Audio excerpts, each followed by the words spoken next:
Bah. Avec vous sur Sud Radio pour le 10h midi, avec aujourd'hui François Monboise, président de la FEVAD, Fédération du e-commerce et de la vente à distance. Jacques Miard, maire LR de Maison Lafitte. Jean-Claude Beaujour. Bonjour Valérie. Bonjour. Jean-Claude Beaujour, avocat, vice-président de France Amérique, et Mathieu Alterman, journaliste. Bonjour. Et on attend votre livre en juin prochain sur le producteur de légende Norbert Saada. On va parler de la tribune des militaires. Alors une tribune qui serait passée relativement inaperçue si Valeurs Actuelles ne l'avait pas publiée. Surtout s'il n'y avait pas eu cette réaction de la ministre des Armées. On va y revenir dans un instant. On déconfine, mais on a 6000 personnes qui sont aujourd'hui en réanimation. Et puis Europe Écologie versus les boomers. Encore une polémique. Les Verts les plus bêtes du monde. 0826 300 300. Petit tour de table de ce qui a retenu votre attention dans l'actualité. Jean-Claude, c'est un hommage. Oui, hommage à Albert Elbaz, 59 ans, jeune, qui vient de décéder du Covid, et ça fait lien avec les sujets d'après. C'est la preuve qu'on peut mourir jeune du Covid. Et puis c'est aussi un hommage à ce grand de la mode, à la fois parce qu'il l'inspirait, par sa créativité, mais également parce que le milieu de la mode reste une vraie marque de notre culture française, et c'est important de le rappeler au moment où on est dans véritablement la sinistrose, où on dit qu'on perd confiance en soi, où le sentiment de fierté nationale n'existe plus. Il y a de très belles choses que l'on fait, donc c'est vrai que ce départ d'Albert Elbaz nous touche beaucoup, après celui de Kenzo cette année, toujours du Covid. Donc voilà, je voulais... Vous savez, la mort, parfois on a tendance à pleurer, on profite, je ne sais pas si c'est un coup de gueule ou un coup de cœur, de dire finalement c'est une tranche de vie qui s'en va, il restera un peu avec nous, sa flamboyance va rester, le fait qu'il ait fait vivre un certain nombre de maisons, de grandes maisons de mode qui font, et je sais que Jacques Miard est diplomate, donc on sait à quel point l'identité française passe aussi par la mode à l'étranger. Ça aussi, c'est la grandeur de la France, ne l'oublions pas. Ce sont ces hommes et ces femmes qui font la grandeur de notre pays. Et qui a été assez maltraité, Albert Elbaz, qui a été viré. Oui, alors là, je vais vous dire, il faut prendre ça. Vous savez, en tant qu'avocat, moi, je le vois, j'ai des dirigeants aussi, petits ou grands, dans mes clients. Vous savez, quand on est dirigeant, tôt ou tard, on est débarqué. Je dis souvent, alors après, il y a l'art et la manière. Il faut psychologiquement se préparer. Je dis souvent à mes clients, vous savez, à un moment donné, vous serez dirigeant, la question, c'est combien est-ce qu'on met sur la table. Non, mais on peut rajouter quand même que le milieu de la mode est un milieu très très particulier, et Albert Elbaz était certainement un type d'une qualité humaine remarquable, assez rare dans le domaine. Et malheureusement, les gens qui sont de vrais gentils dans ce domaine-là, souvent, je pense à Christian Lacroix, il y a 25 ans. C'est vrai, vous avez raison. Mais vous savez, moi, je vois beaucoup de gens, y compris dans tous les milieux, à tous les niveaux sociaux, psychologiquement, on n'est jamais bien traité. Malheureusement, vous savez, que vous soyez ouvrier ou PDG, je me souviens de Michel Bon qui avait expliqué qu'il avait appris dans sa voiture, en allant au bureau avec son chauffeur, qu'il avait été viré dans la nuit. On ne l'avait même pas prévenu. Ou tel ministre qui était, c'est Fleur Pellerin, qui disait qu'elle a appris à l'Assemblée qu'elle n'était plus reconduite. On lui avait même pas passé un petit coup de fil. Psychologiquement, c'est toujours très dur. Voilà. Oui, absolument. Jean-Claude a raison de souligner la valeur et la puissance, justement, de tous ces créateurs de la mode. Il le fait d'autant plus, il a d'autant plus raison qu'aujourd'hui, il y a d'autres sites tels que Milan qui nous taillent des croupières. Donc, et c'est pour ça que je porte une cravate, moi. Vous savez pourquoi ? Parce que je soutiens l'industrie de la cravate, qui est une industrie proprement française, et les Américains, en changeant la mode, ils flinguent l'industrie française. Nous sommes deux, Jacques. Shame on you. Très bien. Bravo. Shame on you, Mathieu Alterman. Mais j'adore la cravate et je suis pro-cravate également. François Monboise, c'est chez lui, donc il n'est pas sans cravate. Voilà. Ça peut arriver. Ça peut arriver aussi. François Monboise, vous vouliez rendre hommage aussi à quelqu'un, à Stéphanie. Oui, parce que des journaux, et je trouve que c'est une très bonne idée, ont publié le visage, le portrait de cette dame qui a été assassinée. Et je trouve ça très bien parce qu'on vivait avec, enfin moi en tout cas, l'image d'une policière assassinée. Et donc j'imaginais plutôt une jeune femme avec un pistolet, un uniforme, qui court dans la rue, enfin qui est active. Et là, on voit une dame comme on en voit quand on va à la mairie changer son carte d'identité ou à la poste, ou enfin une dame qui est derrière le guichet et qui est au service du public. une dame normale, quoi. Et je trouve que ça rend l'horreur de ce qui s'est passé encore pire. C'est pas un soldat, c'était une dame absolument normale qui a été assassinée. Oui. Enfin, c'est effectivement, on imaginait une policière en faction ou quelqu'un en uniforme, et c'était ça retire ça ne retire ni n'ajoute rien à l'horreur de ce qui s'est passé. C'est une chose importante, c'est que beaucoup de gens ne comprenaient pas pourquoi la personne, la victime n'était pas armée. On comprend pourquoi maintenant, sauf qu'elle faisait partie du cadre administratif, du personnel, bien sûr. Administratif, exactement. Absolument. Vous avez raison, Mathieu. Vous, c'est un coup de gueule. Oui, alors ça m'a fait rire quand je l'ai lu, mais je vais vous le dire. En fait, le média financier Bloomberg a publié son paramètre mensuel Covid Résilience. En fait, c'est les mesures des meilleurs et pires pays de la planète en ces temps de pandémie. Alors, ils croisent des données comme la circulation du virus, la gravité de la circulation, et ils croisent également avec la qualité de vie en fonction des mesures adoptées sur les restrictions. Et sur les 53 pays, la France est 42e, juste après le Bangladesh et juste avant l'Irak. Alors, on se rassure, le Brésil, ils sont derniers, mais c'est quand même un classement qui fait peur parce qu'il est suivi dans le monde entier et qui installe la France clairement en 2e, 3e, 4e division, parce que moi j'ai plein de gens autour de moi qui disent c'est pas qu'on est contre la France, c'est pas qu'il n'y a aucune haine, tout ça, mais on ne comprend pas ce qui se passe chez vous. Une interrogation, et ce classement vient corroborer cette interrogation, comment la France peut être 42e, quoi. Oui, une remarque, François, sur ce classement? Je sais pas, on en parlera un peu plus tard. Oui, on en parlera tout à l'heure. Puis tout dépend tout dépend de la manière, quels sont les critères qui ont été retenus pour ce classement. Les critères sont les mêmes pour tous les pays. Non, mais une chose, mais après on peut avoir des critères qui nous désavantagent. Cependant, là où il y a un vrai signal d'alarme, nous sommes un grand pays, nous sommes censés être un grand pays industriel. Nous sommes au nombre des 10 plus grands, les premières puissances mondiales, 10 premières puissances mondiales. Nous avons une administration qui est censée être formée, nous avons des militaires qui sont formés, des fonctionnaires qui sont formés, des experts. On est surpris de ce que nous n'ayons pas en place des process qui nous permettent, et on l'a bien vu, qui nous permettent d'anticiper, de gérer, d'accompagner des situations de crise. C'est là où... Parce qu'on a le personnel, mais le logiciel, il date de 1978. Bon, voilà. C'est là où on est sidéré. Oui, voilà. Jacques Miard. Oui, je ne vais pas commenter ce qui vient d'être dit. Je ne suis pas compétent sur tout, et j'avoue ne pas l'être toujours parfois en matière d'Internet.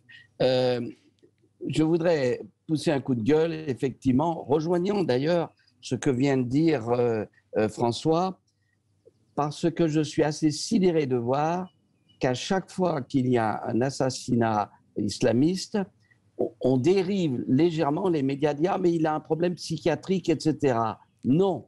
On a vu ça sur l'affaire Halimi, on voit ça sur la personne qui a été, justement, Stéphanie, qui a été assassinée à Rambouillet.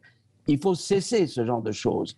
Est-ce que la folie est une excuse ou est-ce qu'elle ne fait que corroborer que cette idéologie mortifère islamiste est quelque chose qui est dangereux? Et donc, à force de nous dire, et on a entendu ça sur un certain nombre de médias, qu'il y avait un problème ci, etc., non. Parce qu'à ce moment-là, ça veut dire que toutes ces personnes qui sont dans cette secte ont des problèmes psy. Je m'en suis ouvert un jour avec François Moulin en tête-à-tête.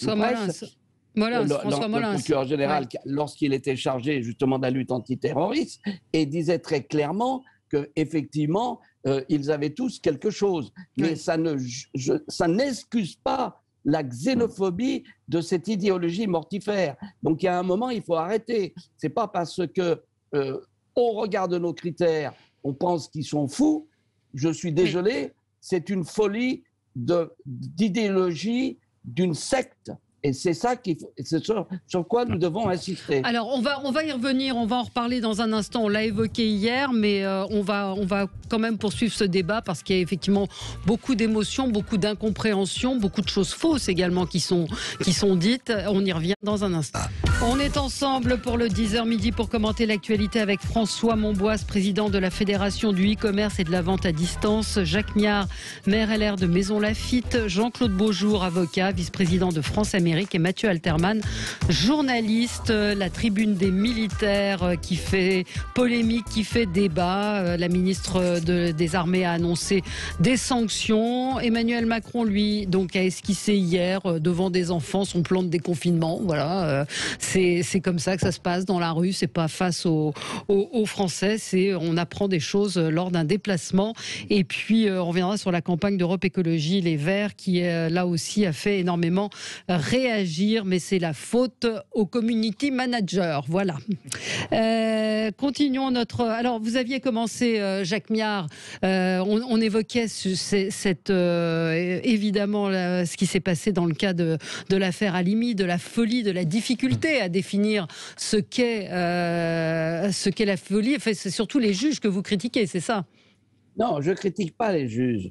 Je dis que la prétention, et on entend sur les médias des explications en disant c'est la folie qui leur a fait connaître cet acte. Je suis désolé, ils sont dans une autre psychologie, ils sont dans une autre Weltanschauung, et en réalité, ce que nous qualifions de folie est en réalité profondément une idéologie mortifère, islamiste, fanatique et qui tue à l'envi. Oui. Donc il faut cesser de mettre ça sur le dos de la folie. Mais ce n'est pas vrai. Mais les deux peuvent être compatibles. Non, de votre point de vue, mais eux, ils ne sont pas véritablement dans la folie. Ils ont une vision qui n'est pas la nôtre. Ils sont dans une vision apocalyptique qui n'est plus celle de la rationalité. C'est la même chose dans une secte. Et donc, il y a un problème majeur. Il faut cesser de mettre ça sur le compte de la folie et regarder la réalité de l'islamisme en face. Oui, mais excusez-moi, Jacques, je pense que c'est un cadre qui dépasse même l'islamisme. Toute personne qui en tue une autre le fait sur le coup de la folie, sauf les tueurs à gages. Si, évidemment, vous rigolez. La Première Guerre mondiale, on prenait justement de l'absinthe pour pouvoir tuer en étant délivré d'une conscience. Toutes les guerres, les kamikazes au Japon, c'était la même chose. Donc, effectivement, dire que quelqu'un tue un autre... Laissez-moi finir. Laissez-moi finir, Jacques. Dire que quelqu'un tue un autre sur le coup de la folie est un pléonasme énorme, selon moi, parce que c'est forcé. Personne ne tue naturellement. La barbarie à jeun, ça existe rarement. Oui. Mais les fous... La Première Guerre mondiale, il y avait la volonté des militaires, etc., d'en découdre. Et ils étaient chargés de drogue et d'alcool pour faire ce qu'ils ont accompli, évidemment. Moi, ce que j'entends... Moi, ce que j'entends... C'est faux. Il y a eu la volonté... Écoutez un instant. Doucement, il y a eu la volonté, effectivement, d'en découdre. Et l'histoire de l'absinthe, etc., c'est venu après, compte tenu des souffrances. Mais venez pas me dire que ce qui a été la vérité et le déclenchement de la guerre, c'est que ces gens-là, à l'époque, avaient une vision qui n'est pas vôtre. Vous prenez les kamikazes japonais, c'est parce qu'ils sont... Vous ne comprenez pas ce que je vous ai dit. Et font sacrifice de leur vie. C'est pas ce que je vous dis, Jacques. Je dis juste que dire que quelqu'un qui est fou parce qu'il a tué quelqu'un était un pléonasme, parce que la nature humaine rarement peut tuer quelqu'un sans être sous l'emprise de la folie, sauf les tueurs à gages. Voilà. Alors, attendez, d'abord, Jean-Claude. Alors, attendez, Jean-Claude, bonjour, et après... Je pense que finalement, je comprends les deux points de vue. Je vais vous dire pourquoi. Parce que effectivement, tuer n'est pas tuer comme cela. Ça n'est pas quelque chose de naturel. On tuait de sang-froid. On se dit faut y aller. Hein. On voyait Fourniret prendre un cadavre, le déplacer. C'est épouvantable. Dans le même temps, le problème que pose Jacques et on l'entend aujourd'hui, c'est que nos concitoyens, nous-mêmes, chacun de nous, demande comment lutter, comment mettre en place un nouvel arsenal pour pouvoir lutter contre des gens qui n'ont aucunement les mêmes valeurs que nous et leur obsession c'est de nous tuer. Donc face à cela, on ne peut pas, si on se dit simplement eh bien ils ont agi sur le coup de folie, sur la folie, ils se paieront un peu de nous parce qu'ils se diront comme ça on peut même un peu en jouer. Et donc la question c'est quelle attitude avoir à l'égard de ces gens qui ne rêvent que d'une chose. Et je parle d'extrémistes, je parle de gens qui sont vous voyez ces types un peu pas très bien, ils sont fous, qui ne cherchent qu'une chose, nous sommes des mécréants, nous sommes nous sommes tous qui ne supportent pas. Est-ce qu'il y a quand même une différence entre les frères Kouachi et d'autres individus qui sont des psychotiques, schizophrènes, qui ont des maladies mentales. Je veux dire, il y a quand même des... bien sûr. Mais Valérie, bien sûr, je ne suis pas expert et vous avez un grand expert, un psychiatre, le docteur Baudon, qui a beaucoup écrit là-dessus. Et effectivement, il y a des gens qui sont dérangés, un mauvais mot, est trop petit, ça dépasse tout entendement. Alors François Monboisse. Moi, je suis plutôt d'accord avec Jacques, là. C'est-à-dire que c'est trop facile d'avoir l'excuse de la folie.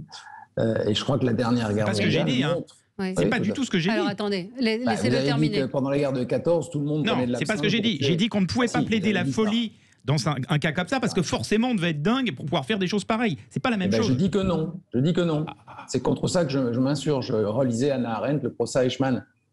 Tous les nazis, c'était des gens normaux qui ont chacun fait une petite chose. Sinon, il y avait, je ne sais pas combien de millions de fous en Allemagne. Il y avait évidemment des gens totalement ordinaires. Regardez Shoah. Non mais je connais par cœur, je suis même très touché par ça, je suis désolé, je peux vous dire le contraire. Je peux vous dire que les nazis également avaient un lavage de cerveau, prenaient des produits pour faire ça, ça a été prouvé également, donc c'est pas ni blanc ni noir, c'est milieu. Revenons.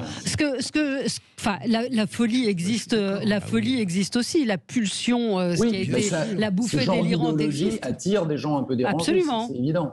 Les gens qui sont prêts à faire ça sont attirés par le cas des nazis, ils étaient vraiment... Mais ça n'excuse en rien ce qu'il a fait. Ne revenons pas... Attendez, tout ça n'excuse en rien. Je pense que le débat n'est pas sur l'excuse. Le débat est comment mettre en place, parce que là encore, nous sommes dans un état de droit et c'est cela qu'il faut expliquer à nos concitoyens. À partir du moment où, dans notre corpus pénal, vous avez un mécanisme qui dit qu'à tel degré, psychiatriquement, de folie, la personne n'est pas justiciable dans les conditions normales, ça, c'est le corpus existant. Le vrai sujet, est-ce qu'on considère qu'il faut le changer ou pas? Mais tant qu'on ne le change pas, malheureusement... C'est pas le corpus existant, c'est pas vrai. Il y a un article dans le Figaro ce matin qui dit que dans une affaire similaire, au contraire, la chambre criminelle a dit que c'était une circonstance aggravante d'avoir pris du cannabis. Sauf que lisez dans Marianne l'interview du docteur Bensoussan, qui est un des experts qui a conclu à la bouffée délirante. Il explique qu'il y avait très peu de cannabis dans le sang de cet homme, de l'agresseur, au moment des faits. Donc il n'était pas sous emprise du cannabis à ce moment-là. En réalité, Valérie, avec juste une proposition sur la table. Je crois que dans tous les cas d'espèce, il faut qu'il y ait procès. Et ce n'est qu'après le procès qu'on puisse déclarer effectivement il était irresponsable. Bien sûr. Donc c'est bien ce que vous dites, Jacques, c'est bien ce que vous dites. C'est ça, il faut inverser l'ordre des facteurs. Et ce qu'on peut reprocher aujourd'hui, c'est qu'on a un jugement d'experts. C'est insuffisant. Les victimes, la transparence du procès, parce qu'un procès pénal est toujours normalement au vu et au su de tout le monde, même s'il n'est pas toujours filmé. Donc il faut qu'il y ait procès, et c'est à la suite de ce procès qu'on peut déclarer l'irresponsabilité. C'est pour cette raison que j'ai dit qu'il faut changer le corpus juridique, et contrairement à ce qui vient d'être ce que vous avez dit, c'est que l'interprétation qui est donnée par la Cour de cassation, c'est une interprétation qui est donnée par la Cour de cassation, et donc ça veut dire que c'est à géométrie variable. Aujourd'hui, si on veut que les choses soient autrement, il faut changer la règle. Donc c'est le sujet qui est ça veut dire quoi? Juger les fous, alors que certains considèrent que... Je voudrais juste Valérie, il faut poser... Le corps social dit halte là. Moi, je dis qu'il faut qu'il y ait débat. Et puis après, on tranche, c'est tout. Et il n'a pas été reconnu comme fou. Encore une fois, il a été reconnu comme étant d'un moment de folie au moment où ça s'est passé. Et je dois rajouter les experts. J'ai lu également l'interview de l'expert. Moi, le problème, c'est pas les experts. Le problème, c'est la juge d'instruction qui, rappelons-le, a refusé de qualifier en tant que crime antisémite ce qui s'est passé pendant des mois. Elle refusait dans un premier temps. Elle a refusé une reconstitution également. Je pense qu'aujourd'hui, il ne faut pas avoir les yeux uniquement sur les experts, parce que les experts, ils sont là pour... en fait, c'est leur spécialité. C'est plutôt la personne qui interprète ces résultats d'expertise qu'il faut regarder aujourd'hui. Et effectivement, c'est anormal. Allez, moi j'avais un... Alors là aussi, ça rejoint quelque part notre sujet. C'était, je pense que le mot de coup de gueule n'est pas adapté. C'est ce chauffard qui a percuté la voiture d'une famille à Aulnay-sous-Bois, en Seine-Saint-Denis, dans la nuit de samedi à dimanche. 2 morts, 2 blessés graves. Une maman et son enfant ont été tués dans cet accident. Le père et l'autre enfant sont entre la vie et la mort.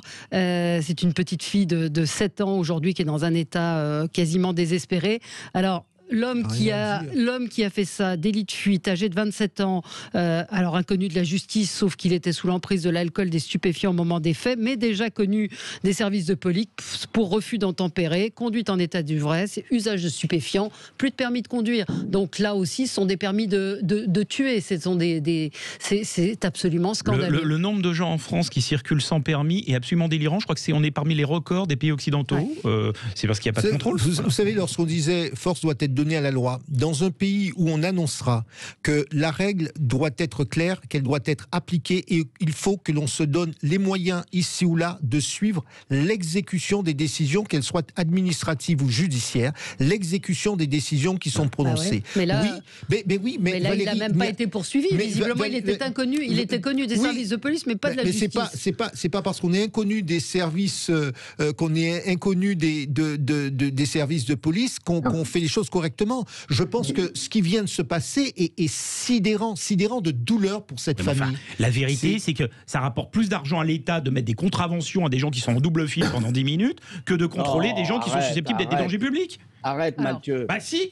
Alors, François, François Monboise. Oui, je crois que les gens qui roulent sans permis, il y en a effectivement énormément. Ah oui. Mais ça, c'est à cause des radars où les gens ont plus de points et ils ne veulent pas leur passer le permis. Le permis, ça coûte une fortune. Hein. Bien sûr. Et puis moi, mes enfants viennent de leur passer, je serais incapable de répondre aux questions qu'on leur pose sur combien de mètres il faut pour freiner à 60 à l'heure. Non, mais je rigole pas. C'est très, très dur. Donc les gens ne le repassent pas, ils roulent sans permis, ce qui est dramatique. Mais surtout sur l'affaire de ce chauffard qui était donc ivre, stupéfiant, est-ce que son avocat va pas plaider la perte temporaire de discernement? Ouais. Et c'est ça qu'ouvre la en même temps. Non, mais oui. Ouais. Allez. On marque une pause et on se retrouve dans un instant parler de cette tribune des militaires. Faut-il des sanctions? On écoutera Nicolas Dupont-Aignan qui était ce matin sur Sud Radio. À tout de suite. On est ensemble jusqu'à midi. Nous commentons l'actualité avec François Monboise, Jacques Miard, Jean-Claude Beaujour et Mathieu Alterman. Donc, cette tribune qui a été publiée par Valeurs Actuelles et signée par une vingtaine de généraux, une centaine de hauts gradés, plus d'un millier d'autres militaires appellent le président Emmanuel Macron à se défendre le patriotisme. Ils dénoncent un certain délitement qui frappe selon eux la patrie, selon eux, il n'y a pas de thé à selon. Ils disent que la France est en péril, qu'il faudrait protéger la France des hordes de l'islamisme, et des hordes de banlieue. Et il appelle les dirigeants français à trouver le courage nécessaire à l'éradication de ces dangers. Réaction de la ministre des Armées, Florence Parly, qui évidemment s'est insurgée contre cette tribune. Les militaires ont un devoir de réserve. Des sanctions sont prévues. J'ai demandé pour ceux qui seraient parmi les signataires des militaires qui seraient toujours en activité d'appliquer des règles qui sont prévues. Bref, tout le monde a réagi, de Marine Le Pen à Jean-Luc Mélenchon qui a fait pas moins de 6 tweets ce matin pour réagir à cette tribune. Elle a mis un petit peu de temps à réagir. Florence Parly, est-ce qu'elle a eu bien fait de réagir, puisque du coup tout le monde en parle? Mathieu Alterman, commençons avec vous. Moi, j'ai pas vu de tribune de militaires, j'ai vu une tribune de militants. C'est pas la même chose. Ce sont pas des militaires lambda. Moi, il y a aucun souci si des militaires s'expriment avec le cœur, avec ce qu'ils pensent et ils disent ce qu'ils pensent. Pour moi, sauf que c'est pas le cas. Vous avez vu les gens qu'il y a dans la liste? Vous avez vu? Alors, vous avez Christian Pickman, qui est radié, un des cadres de l'armée, qui faisait des expéditions à Calais anti-migrants. Vous avez des proches du Rassemblement national, Emmanuel de Richouft.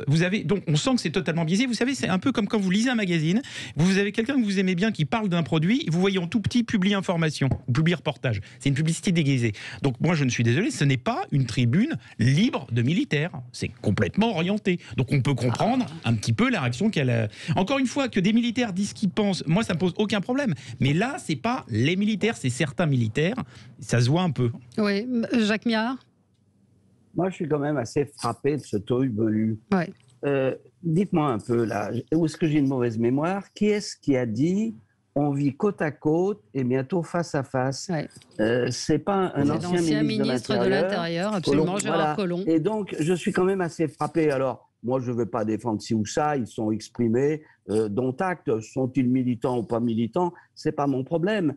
Mais en réalité, ce que les Français savent, c'est que malheureusement, je dis bien malheureusement, dans nos banlieues, nous avons des éléments qui sont extrêmement inquiétants.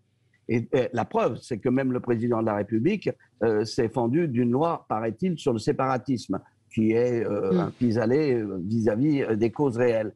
Donc je suis assez frappé que véritablement, aujourd'hui, il y ait véritablement ce tohu-bohu et qu'on a complètement chanté, complètement oublié ce que M. Collomb lui-même disait, notamment dans la cour du ministère de l'Intérieur. Donc, il y a un moment, il faut ramener ça à des choses un peu plus, je dirais, objectives. Oui. Alors, François Monboise? Tout dépend si c'est des militaires d'actifs ou des militaires en retraite. Si c'est des militaires deuxième section, oui. Ils n'ont pas le droit. Oui. Ils n'ont pas le droit d'être des militants. Moi, je crois qu'effectivement, c'est pas très grave cette tribune. Non. Je pense qu'on lui donne beaucoup d'importance. Oui, ça fait un peu contre-feu, comme vous l'avez dit. Mais je pense que la ministre devait faire un point sur le devoir des réserves des militaires d'actifs. C'est son boulot de le faire. Elle devait absolument le faire. Et elle aurait pu le faire plus tôt, à mon avis. C'est pas la peine. Je ne pense pas qu'il y ait lieu à des poursuites parce que des militaires de réserve ont parfaitement le droit de dire ce qu'ils veulent. Mais il y a des militaires qui sont apparemment toujours en activité là-dessus. Ils n'ont pas le droit. Donc c'est sur cela. Ça, non, ils n'ont pas le droit. C'est pas acceptable. Quelqu'un rappelait ce matin qu'il y avait une tribune de militaires entre les deux tours de l'élection de 2002 pour rappeler à voter Chirac et pas Le Pen, et que Chevènement, qui était ministre, avait râlé avec raison en disant vous n'avez pas le droit. Les militaires ne doivent pas. Mais militaires de réserve, ils peuvent. Non, les militaires retraités signataires sont astreints à un devoir de réserve c'est ce que j'allais dire. Il y a la dimension juridique et la dimension politique. Tout d'abord sur la dimension juridique, les militaires de réserve sont astreints à un devoir de réserve, c'est le cas de le dire. Donc je crains qu'ils ne soient visés, en tout cas je n'ai pas la liste précise, mais qu'un certain nombre d'entre eux soient visés.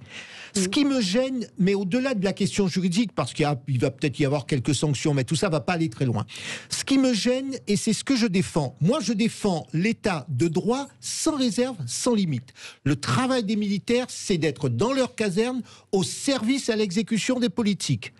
Parce que là, on a donné le sentiment, et je dis bien le sentiment, ils ne l'ont pas dit texto, on a donné le sentiment que un groupe important, c'est pas la même chose lorsqu'il y a un militaire qui fait un bouquin ou qui dit que, mais un groupe relativement conséquent de militaires, quasiment 1 millier de signataires, qui dit nous sommes des anciens militaires. Mais dans l'opinion publique, ça veut dire l'armée, pour monsieur tout le monde dans la rue, c'est les militaires. Oui. Or, il ne faut pas donner, là encore, si on veut que l'état de droit soit respecté partout, il faut que chacun soit dans son rôle. Si des hommes et des femmes qui se trouvent être militaires, qui ont une expérience, pensent qu'ils doivent s'engager politiquement pour faire changer les choses, ça ne me gêne pas qu'ils le fassent et qu'ils y aillent, ils seront les bienvenus à apporter leur expérience. En revanche, l'armée doit être aux ordres du politique, il ne doit pas en être autrement. Et c'est en respectant, attendez Valérie, c'est important, c'est en respectant ces règles-là qu'on peut à côté faire respecter toutes les autres règles, c'est ça l'état de droit.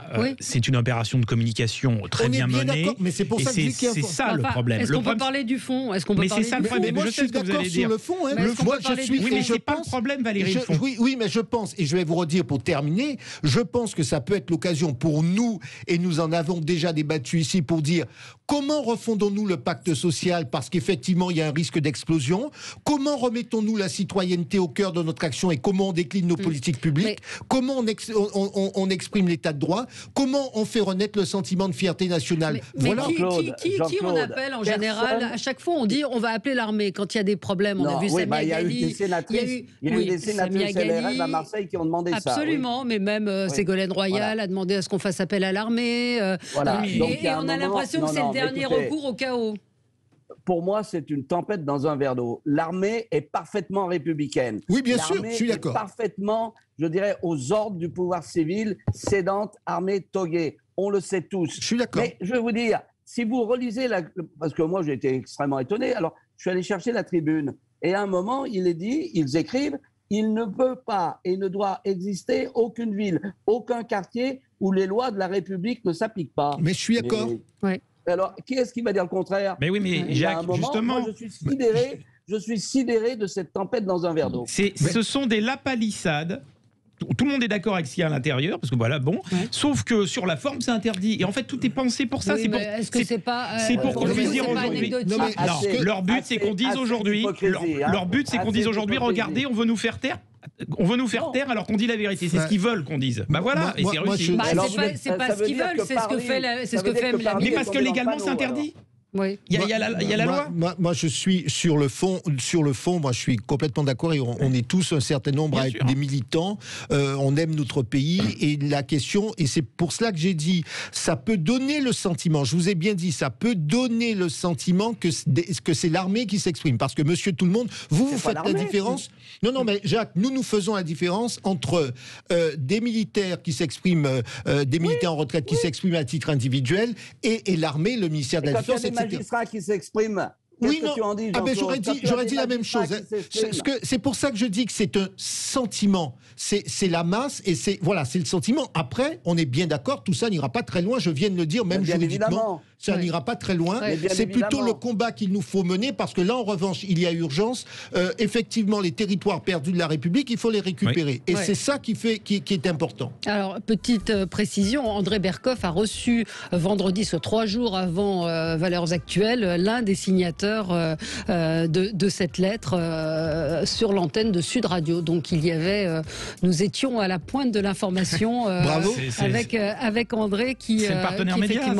Voilà, non, pas du tout. Mais c'est vrai que André avait parlé de cette lettre ouverte et a reçu. Moi, pour revenir bien, ce qui me gêne vraiment dans l'histoire, c'est qu'on puisse dire, regardez, ils veulent dire la vérité, on veut les faire taire, alors que c'est un peu plus compliqué que ça. Mais est-ce que, en termes de com, le gouvernement n'aurait pas dû s'y prendre directement? Mais des vivants. Vous savez, c'est toujours un peu la même chose. Peut-être que s'il n'avait rien fait, vous savez, peu importe. Moi, je pense que le plus important, c'est quand même le débat de fond et ce que nous faisons pour le pacte social à reconstruire. Et Jean-Claude, je voudrais redire, lorsque vous avez des magistrats qui prennent position très ouvertement contre le gouvernement et un certain nombre de positions, Dixit par exemple, le mur des cons, eh ben, je peux vous dire que c'est aussi grave, sinon davantage. Je partage tout à fait votre position sur ce point. C'est la raison pour laquelle je dis état de droit sans réserve. La loi s'applique à tous. Et c'est à ce prix-là qu'on va ramener un peu de tranquillité, un peu de règles dans notre pays. Allez, on se retrouve dans un tout petit instant. On va parler déconfinement et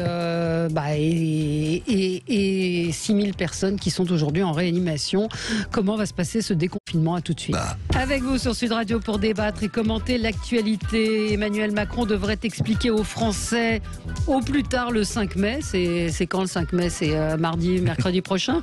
Les détails du plan de déconfinement. Le chef de l'État devrait plutôt détailler aux Français les conditions de réouverture des terrasses, des lieux de culture. Hier, il était en visite dans une école de Seine-et-Marne et il a commencé à donner quelques pistes après la levée des 10 km autour du domicile qui est prévue le 3 mai. 3 phases de réouverture progressive, mi-mai les terrasses, les lieux de culture, une partie des commerces. Début juin, les restaurants en intérieur dans les zones les moins touchées. Mi-juin, les restaurants en intérieur dans les autres zones. Donc je ne sais pas pourquoi il s'exprime à la télévision, puisque quand il est en sortie scolaire, il donne toutes les informations. Jacques Miard.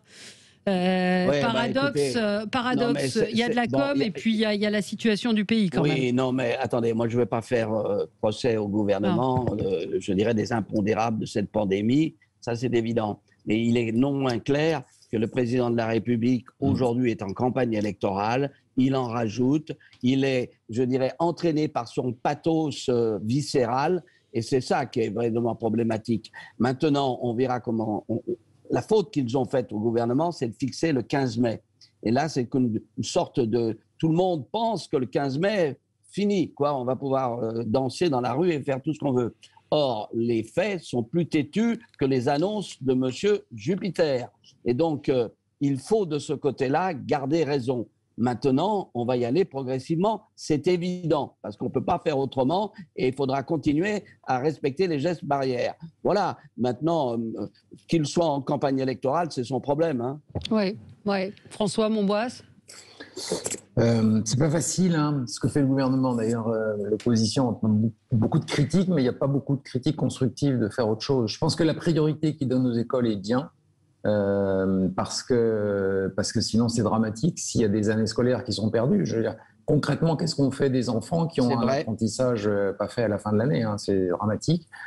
Par contre, ce qui est inquiétant, c'est pour ça que la date du 15 mai était peut-être un peu optimiste, c'est que ça ne baisse pas du tout. Les gens dans les réanimations, le nombre de morts, on est maintenant à 250 morts par jour de manière régulière avec des hôpitaux pleins en étant confinés. Donc, si on lâche, le risque, c'est que ça augmente. Et quand vous écoutez les médecins, ils sont assez inquiets parce que les hôpitaux sont pleins. Ouais. Donc, il faut y aller tout doucement, je pense. Hein, oui, mais les mesures, la communication aujourd'hui tente à aller vers un relâchement. Parce qu'il y a deux crises. Alors, en fait, il y a la crise sanitaire avec des chiffres alarmants, et on espère qu'effectivement la vaccination va s'accélérer, ce qui a l'air d'être le cas. Et puis il y a quand même une crise économique, c'est-à-dire qu'aujourd'hui le gouvernement il regarde les caisses et il se dit le souci c'est qu'on a mis sous perfusion énormément de domaines, des indépendants, les restaurants, et ils ont plus de liquidité, ils veulent plus donner ce qu'ils donnent depuis près d'un an maintenant, et pour ça ils vont faire un déconfinement progressif et diminuer les aides en échange. Je pense qu'il y a vraiment cet aspect économique qu'on peut pas oublier. Hein. Oui, à votre question, est-ce qu'il faut déconfiner avec prudence ? J'ai envie de vous répondre tout de go, oui, avec très très très grande prudence. Là, je reçois un message d'un jeune médecin dans le sud de la France qui me dit attention, on est à 6000 et avec un taux de mortalité importante, on manque de personnel qualifié parce qu'on peut avoir un peu de logistique et dire il faut quelques lits, on fait quelques lits, mais il faut du personnel, le personnel est épuisé. Donc oui, je pense que déconfinement, et c'est peut-être là où il faut qu'il y ait un vrai message de la part du gouvernement, parce que nous sommes au début de l'été. On a passé un hiver épouvantable. Depuis octobre quasiment, on est sous cloche. Il faut arriver à discipliner, à organiser, à faire pédagogie pour pouvoir, ces mesures barrières, comment on s'organise, comment l'été va se passer, pour éviter effectivement que ça ne flambe et qu'en septembre, qu'on nous dise il faut refermer, aussi ou ça. Je pense que là, il y a peut-être... Je veux dire, moi, je suis pessimiste quand je vois la fête qu'il y a eu ce week-end au but de Chaumont avec des jeunes et que personne n'a été arrêté. J'ai peur. Là-dessus, mais c'est pour cela que je dis que le vrai sujet, à la réponse de Valérie Expert, est-ce qu'il faut déconfiner avec prudence ? La réponse, c'est comment on organise, continuer à marteler, et surtout la vaccination, enfoncer sur et des sanctions envers ceux qui ne respectent pas. Et j'ai peur que les sanctions soient pas là, moi. Ça me fait peur. Non, mais François, le problème est juste une chose très rapide. J'ai toujours pensé qu'effectivement, les contraintes, la marmite est en train de bouillir. Et la cocotte minute. Or, dans une cocotte minute, il y a une soupape. Donc, il faut savoir organiser, je dirais, des moments où, en respectant davantage les mesures, on puisse, je dirais, donner un certain espace. Cet espace existe aujourd'hui puisqu'on est déconfiné dehors. Lorsque je vois sur les pelouses de la ville de Maisons-Laffitte des petits groupes de 2, de 3 qui sont sur les pelouses, ça, c'est effectivement une soupape. Maintenant, ce qui s'est passé au Ménilmontant, là, ils ont poussé la soupape un peu loin, ça c'est clair. Et il n'y a pas eu de sanction derrière parce qu'on ne peut pas arrêter 200 à 300 personnes comme ça. François Monboisse. Oui, c'est pas facile. Hein. Non, c'est compliqué. Surtout qu'il va commencer à faire de plus en plus beau et effectivement, la cocotte commence à bouillir. Les moins de 30 ans, moi j'ai des enfants de 25 ans, ils n'en peuvent plus. De pas pouvoir sortir le soir. Mais qu'est-ce qu'on fait ? C'est vrai que dans la cohérence... il faut ouvrir, comme ils l'ont dit, les terrasses, donner des objectifs... mais les terrasses, la problématique des terrasses, et je lisais ce matin dans le Parisien l'interview d'un restaurateur dans le 6e arrondissement de Paris, peu importe, qui a une terrasse où il y a 6 tables. Donc c'est pas intéressant, c'est pas rentable c'est mieux que rien. Mais non, c'est pas mieux que rien pour eux, ils ne vont pas ouvrir. Ils ne vont pas ouvrir parce que... Je garantis qu'il y en a beaucoup qui ouvriront. Il y en a qui ouvriront, mais ils vont aussi réfléchir avant d'ouvrir s'ils n'ont que le service du midi et qu'ils n'ont que 6 tables. La seule réponse, c'est la vaccination. La vaccination. Tout fermé à tout ouvert.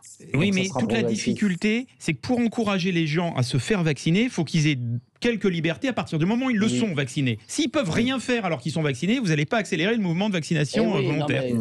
C'est un peu la quadrature du cercle, en effet. Oui, donc c'est. Mais il y a un paradoxe de communication de se dire il y a 6000 cas aujourd'hui. Et finalement, on prend des décisions qui sont à l'inverse de celles qui ont été prises alors qu'on n'avait pas. C'est d'avoir annoncé le 15 mai. Oui. Et le 15 mai devient, l'oméga qu'il faut atteindre, alors même qu'on sait très bien que c'est comme l'horizon. Plus on va avancer, plus l'horizon risque de fuir. Ceci dit, Jacques, il faudrait quand même dire une chose que le gouvernement avait prévue, c'est qu'ils avaient annoncé que le pic serait bien fin avril. C'est-à-dire qu'ils n'ont jamais dit que ce ne serait pas là. Et je pense qu'ils tapent sur une baisse des contaminations parce qu'il y a le vaccin qui s'est accéléré depuis un mois et demi. C'est malheureusement pas le cas, et en réalité, c'est un pic qui dure. C'est la raison pour laquelle il faut, si on veut ne pas retomber dans les mêmes effets pervers de l'automne, il faut aujourd'hui, me semble-t-il, à côté de la campagne de vaccination, à côté des mesures qui sont prises, véritablement rappeler les mesures barrières, les organiser, mettre là. J'imagine que ici ou là, on peut malgré tout identifier les lieux où il peut y avoir beaucoup de gens. On peut anticiper sur certaines dates parce que, par exemple, ce qui s'est passé à Nice avec ce carnaval, on pouvait un peu l'anticiper. Bref, il y a des mesures comme cela à prendre et je pense que c'est là où on doit mettre le paquet en termes de communication. Mais ce qui est incompréhensible pour les Français, et c'est un des messages qu'avait Éric Verhaeghe. Alors, on s'est un peu disputé sur un certain nombre de choses, mais c'est vrai que les Français ont du mal à comprendre. On leur dit la vaccination, c'est l'alpha et l'oméga, ce qui est en tout cas certes les choses, sauf qu'on ne voit pas le nombre de cas baisser et on ne voit pas la contamination baisser. Parce qu'on est encore très loin. Hein. Oui. Parce qu'on est encore très loin. La fameuse immunité collective, on n'est pas près de l'avoir. Absolument. Deux choses, immunité collective. Toutes choses étant égales par ailleurs, un certain nombre de médecins l'évaluent aux alentours de septembre-octobre, l'immunité collective. Ça, c'est la première chose. La deuxième chose, sans être médecin, je crois avoir compris qu'il n'a jamais été dit que le vaccin à lui seul supprimerait le virus. Le vaccin va permettre de limiter considérablement la contagion. Pour autant, nous allons devoir continuer avec ces mesures barrières, continuer avec le télétravail tant qu'on peut en faire, limiter nos déplacements jusqu'à probablement encore 6 mois, voire 1 an. Hein. Ouais, le retard à l'allumage ne sera malheureusement pas rattrapé facilement. Absolument, ça on est d'accord. Et autre question, je vois plusieurs messages sur Twitter qui disent plus de 224 000 créneaux de vaccination sont ouverts dans certains centres en France, comme le Stade de France. Pourquoi est-ce qu'on n'ouvre pas la vaccination à tout le monde ? Il y a des créneaux totalement Alors attention, possible. Parce que le problème, c'est que vous savez, l'AstraZeneca, pour les moins de... aussi n'est pas conseillé pour des gens de certaines mais là, c'est du Pfizer. Quand il y a du Pfizer, oui, il faut qu'il ouvre à tout le monde. Et surtout, alors moi, pour ma part, je suis pour rendre le vaccin obligatoire dans certains corps de métier. Il est quand même totalement absurde que les soignants ne doivent pas obligatoirement se faire vacciner. Il est absurde que les gens qui travaillent dans les compagnies aériennes qui voyagent ne doivent pas obligatoirement se faire vacciner. Je pense que là, il va falloir légiférer. Il ne faut pas obliger les gens, attention, à se faire vacciner. Et pourquoi pas ? Vous voyez, c'était le sujet de la démocratie. Où est-ce qu'on va ? Il le deviendra obligatoire, un peu comme les fameux vaccins de la fièvre jaune. Si vous n'avez pas le vaccin de la fièvre jaune pour entrer dans un certain nombre de pays, vous ne pouvez pas y aller. Voilà. Ça se fera de cette manière. Exactement. François Monboisse. Il va de facto être obligatoire, parce que vous avez entendu hier que la Commission européenne a expliqué que les citoyens américains vaccinés pourraient venir cet été. Pour qu'on sache qu'ils sont vaccinés, ils auront bien un passeport vaccinal. Absolument. Donc on nous dit que le passeport sera facultatif. En fait, de facto, il va bien... il deviendra obligatoire si vous voulez bouger, voyager, et voilà. il le sera les îles grecques, j'ai entendu, font la même chose. Pour attirer des touristes, les îles grecques disent, chez nous, tout le personnel des îles sera vacciné. Ils ont vacciné en priorité les îles, il paraît, les Grecs. Et on voudra des gens vaccinés pour rassurer les touristes. Donc je pense qu'on va aller vers une montée en puissance de ça. Mais si ça peut encourager tout le monde à se faire vacciner, c'est très bien. Hein. Parce qu'on ne s'en sortira pas sinon. Moi, je pense que c'est un message d'espoir. Il faut terminer sur un message d'espoir comme ça. Moi, je ne suis pas si pessimiste que ça. Je pense qu'effectivement, la vaccination s'accélère fortement depuis 1 mois et que le gouvernement, je ne suis pas pro-gouvernement, mais je pense que le gouvernement a tablé là-dessus. Il s'est dit, de toute façon, on augmente. Il y a un moment où on va redescendre dans la cuve. Voilà, c'est tout. Bon, écoutez, on verra. On va marquer une pause. On se retrouve dans un instant. On va parler des Verts, de la campagne de communication qui a là aussi fait beaucoup réagir. On se retrouve dans un tout petit instant. À tout de suite. On est ensemble jusqu'à midi aujourd'hui avec Mathieu Alterman, François Monboisse, Jacques Miard et notre ami Jean-Claude Beaujour. Et donc nous parlons de cette campagne Europe Écologie Les Verts versus les boomers. Le message n'aura tenu que 2 jours. Julien Bayou s'est excusé après la diffusion d'une campagne en vue des régionales sur les réseaux sociaux. Les boomers, eux, ont prévu d'aller voter. Alors les boomers, ce sont ceux qui sont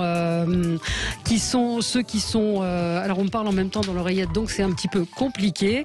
Les boomers, ce sont ceux qui sont nés dans les années 40, 45, 60. Donc on va parler de cette campagne. Mais juste avant, on avait une auditrice que j'ai oubliée, pardon, Chantal, qui voulait réagir sur la vaccination. Oui. Pardon, Chantal. Non, c'est rien, Valérie, merci. Non, moi, c'est quand vous avez dit, mais qu'est-ce qu'on fait maintenant? Alors moi, je veux dire, ce qu'on fait maintenant, c'est qu'on fournit et les instituteurs puissent aller travailler en plus serein. Ce qu'on fait maintenant, c'est qu'on fournit des vaccins aussi, et à tout le monde, au monde entier, donc en les laissant pas au labo. Ce qu'on fait maintenant, c'est qu'on organise la vie dehors de façon à être moins nombreux au même endroit. Donc ça, au niveau travail, au niveau restaurant, etc. Mais qu'on nous fiche la paix, qu'on nous considère comme des gens responsables. Moi, je vois 2 personnes par semaine, donc du coup, ça va, je mets personne en danger. Mais ça suffit, quoi, maintenant, parce que c'est du n'importe quoi. Les gens ne peuvent plus vivre comme ça. C'est pas possible. Ni les restaurateurs, ni personne. Personne ne peut vivre comme ça. C'est complètement idiot et c'est malsain. Oui. Voilà. Et donc, vous habitez dans une grande ville ou dans Non, j'habite à la campagne. Mais du coup, je ne sors pas beaucoup. Donc, je ne peux même plus faire partie des associations auxquelles je faisais, parce qu'elles ont tout arrêté. Les fêtes sont toutes arrêtées. Donc, c'est pas possible de vivre comme ça plus longtemps qu'1 an, c'est pas vrai. Oui. Donc il faut effectivement faire autrement. Et l'économie, elle peut tourner, on est responsable, on peut faire attention. Bon, c'est bien d'avoir l'optimisme dans la nature humaine. Ben oui. Ben Chantal. Bravo, madame. Oui, quand même, on est responsable. Oui, mais madame, vous êtes responsable, mais quand vous voyez ce qui s'est passé au bout de Chaumont. Vous habitez dans une zone rurale avec une faible densité de population. Oui, mais. Voilà, le problème, c'est que ça n'a rien à voir dans les villes. Alors, tout le problème est là. Je rêve d'aller chanter. Nous, on veut continuer à danser encore. Hein, je me le mets sur Internet 2 fois par jour pour résister. Parce que non, on ne risque pas tant que ça. Et surtout, il faut prendre les mesures pour nous rassurer. C'est-à-dire ne pas arrêter les lits d'hôpitaux quand même. C'est quand même aberrant de continuer à détruire l'hôpital alors qu'on le disait déjà avant et que maintenant, c'est toujours pas fait. C'est quand même aberrant tout ça, de laisser des enseignants aller travailler sans avoir les tests, sans avoir les masques, tout ça c'est aberrant. Et tout ça pourquoi? Parce que Monsieur Macron n'a pas demandé aux entreprises françaises de faire ce qu'il fallait. Or, on avait des entreprises françaises pour faire tout ça. Elles y ont participé. Elles ont participé.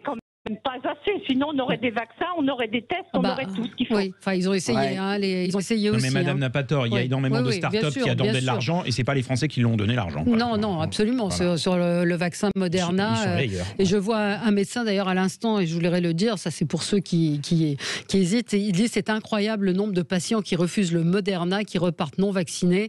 On a tellement parlé du Pfizer qu'ils ne veulent plus que ça. Or le Moderna, il est construit de la même manière que le Pfizer. A priori. C'est le iPhone du vaccin, en fait. On veut le iPhone, mais pas le machin à côté. Oui. Parlons des Verts, donc ces visuels qui pointaient du doigt les chasseurs, qui ad nominem qui ont cité Zemmour, Finkielkraut, Darmanin. Les chasseurs, eux, ont prévu d'aller voter. Finkielkraut, lui, a prévu d'aller voter. Une campagne qui a évidemment beaucoup fait réagir. Le communicant Arnaud Champremier-Trigano s'est défendu, lui, sur le timing de la campagne. Il a dit que c'était le community manager qui avait tout sorti en même temps, donc que ça avait brouillé le message. Mais enfin, s'attaquer directement à des gens, c'est quand même pour le moins douteux. Ça s'appelle se prendre les pieds dans le tapis. Oui, mais même la campagne en elle-même, elle est quand même pour le moins étonnante. Le fond du problème, avec ta permission, Valérie, allez-y. Le fond du problème, ce sont que les mesures que M.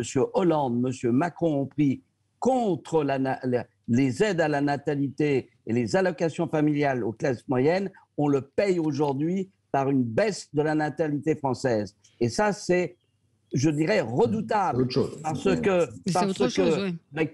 Mais c'est la même chose. Parce qu'on montre du doigt les vieux, mais chaque génération doit se renouveler. Or, il y a eu des mesures antinatalistes, anti-classe moyenne prises par le gouvernement Hollande et par M. Macron qui font qu'aujourd'hui on est là. Et bien sûr, les Verts tonitruent sur ce thème à l'égard des vieux. Et c'est scandaleux. On va retourner plus sur le sujet. Je pense qu'il y a c'est une catastrophe. C'est le même sujet. Non, mais il y a un sondage BVA qui était intéressant, qui est paru la semaine dernière, qui en gros, les conclusions montraient que tous les partis qui se sont radicalisés, finalement, font la promo de ce qu'il y a sur leur droite. Ça marche pas du tout, en plus, parce qu'ils paraissent tout ce qui est excessif et insignifiant. Et on est vraiment là-dedans.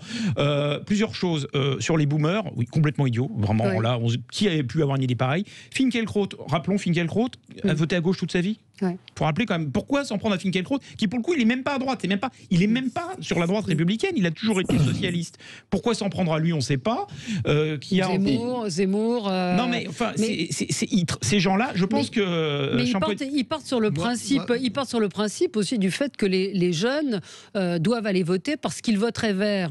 Or, il y a eu un sondage récent qui disait que les 18-24 ans votent Emmanuel Macron, 34% pour Marine Le Pen. Donc, moi, je pense que on assiste là. Vous voyez les Verts qui disent souvent qu'ils veulent faire de la politique autrement, qui ne sont pas politicards, etc. C'est du racolage politique, ni plus ni moins. C'est l'occasion de faire une campagne en direction des très jeunes. Et effectivement, vous voyez finalement, tous ces gens qui viennent vous dire on est contre la discrimination, les principes républicains, l'égalité, etc. Au premier obstacle, ils versent dans de la discrimination. C'est-à-dire que là, on a très nettement les vieux contre les jeunes, avec de la stigmatisation. Vous savez, deux personnes du même âge ont des profils, des histoires, des comportements différents. Moi, je ne connais que des êtres humains.